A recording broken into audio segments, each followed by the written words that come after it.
Chapter 2, Part 3 of An English Heritage. Kip's first evening in his room was not a happy one. Sebastian had left him early so he could start his unpacking, but with the thud of the bass booming through his walls, Kip couldn't motivate himself. The noise had brought on a migraine and meant another sleepless night. Kip never slept after a bad headache. Every attempt to remove items from a box was followed by severe squinting until, almost blind, he gave up and lay on his bed, pressing his eyes into the inner elbow of his jumper. It was after 11 when there came a knock on his door. Kip struggled out of his bed and went to answer it, expecting to see Sebastian. But it wasn't Sebastian. It was one of the girls who lived on the floor below. "You haven't forgotten, have you? We're having a hostel party. Are you coming?" Kip rubbed his eyes and tried to focus his gaze out into the corridor. Several blurred girls were running in and out of rooms holding beer bottles. "I have a migraine," he said. "The music's too loud." "You need a drink," the girl said, grabbing his arm. "It's not a drink I need, it's peace and quiet." "But we're having a party," she said, tugging his arm. "You can't be a pooper. The music'll soon perk you up." "How will it perk me up? I have a headache. And this isn't music, it's just distortion. And it's all far too loud." Kip made an attempt to cover his ears with his hands, but the girl continued to tug at his arm. "What's wrong with you?" she asked. "Don't you want to be friends with us or something?"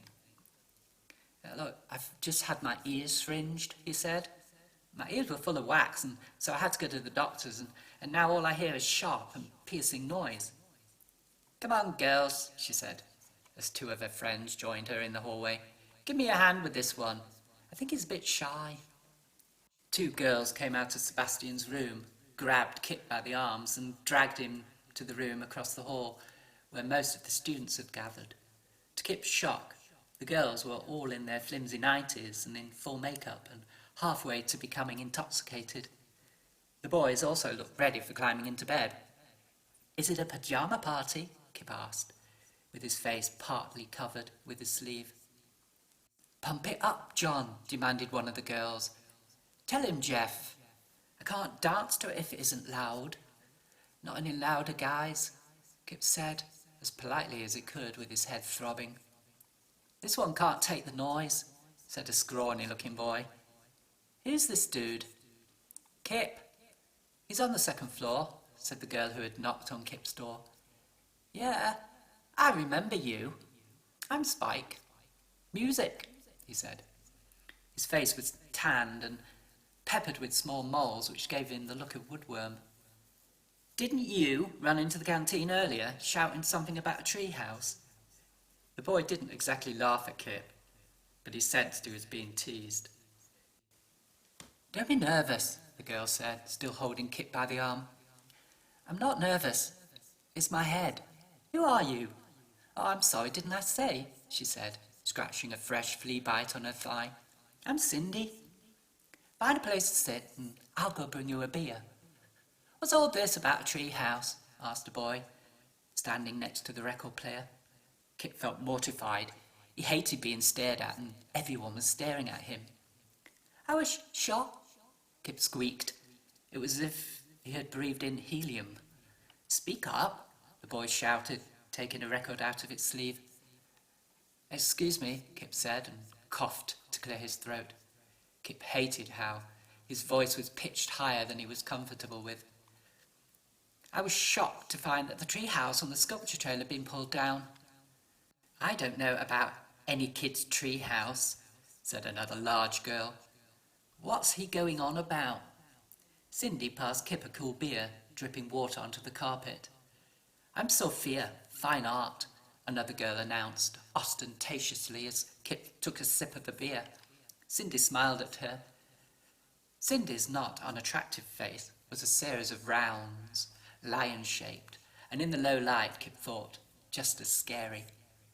She had an unconventional beauty many a young artist would desire to capture on canvas. "Thanks," Kip said to Cindy. "I'm Kip. Theatre arts."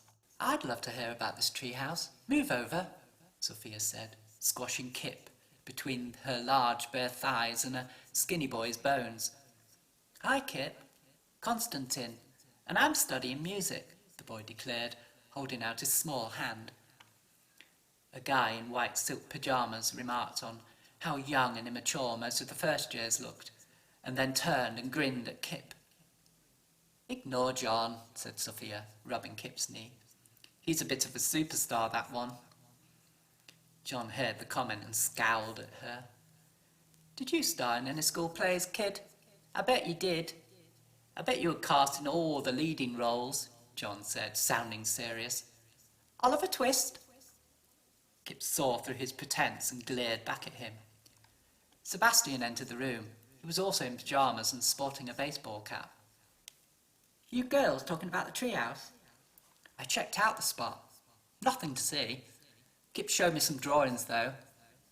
Anyone here know of any photographs?" "Is this your friend, Kip?" Sophia asked in a motherly tone, impressed by the boy's face. "Yes, this is Sebastian," Kip replied, trying to focus on her face and not on her chest. Large breasts made Kip feel nervous, and Sophia's were particularly intimidating due to her immense cleavage in her flimsy nightie. "What was it like, Sebastian?" she asked. "What?" he mumbled, opening a bottle of beer.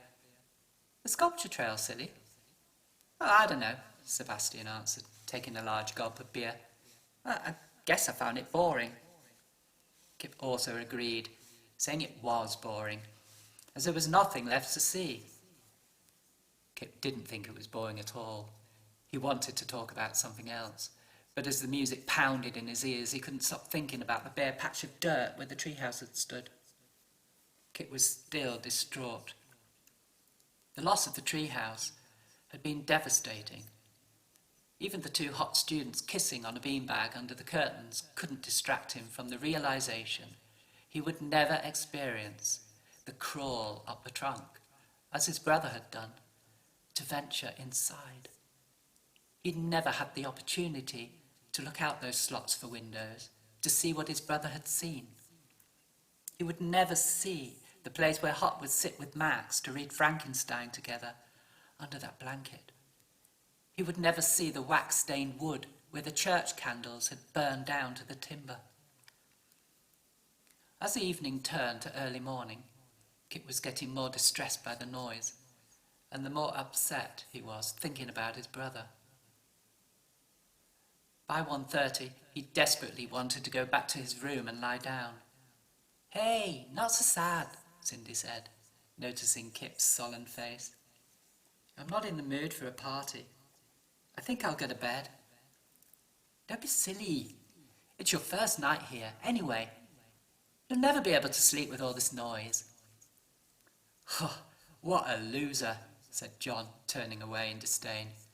"This Oliver Twist kid's is going to be a lot of fun." Kip choked, and he was beginning to feel angry with John's comments. Didn't he know his brother was dead? Murdered? Kip struggled up from the sofa. "Are you okay?" asked Sebastian. Kip didn't reply. He couldn't. He was feeling too emotional. If he had tried to speak at this moment, he feared he wouldn't be able to prevent himself from bursting into tears. Instead, Kip ran out of the room. He ran down the stairs and out into the night. He ran fast as he had run earlier that day from the sculpture trail back to the canteen, as fast as his legs would carry him. Across the lawns he had flown, passing the camellia house and the rusty sculptures, past the mansion house and the line of students queuing outside, and up the drive towards the canteen. Kip looked up at the star-studded sky and gasped. His breathing was shallow, and his ears were ringing. He looked towards the canteen building, where he had flung open those double doors and stumbled in clumsily. He remembered banging into the chairs, and out of breath and wheezing, clutching his hips. Bending forward, trying to slow his breathing down, Kip remembered how he had walked slowly along the centre of the hall, the tables full of students on either side, forks raised with heaps of food, and how they all stopped eating to stare at him, some still with their mouths open, others wide-eyed and stunned by the commotion. "It's gone," he had yelled. "They pulled the treehouse down." A warm hand had reached out to him, grabbing his hand. Kip, still panting, looked down at his hand and then up to the face. It was a handsome-looking boy, and his name was Sebastian. End of chapter 2 of An English Heritage.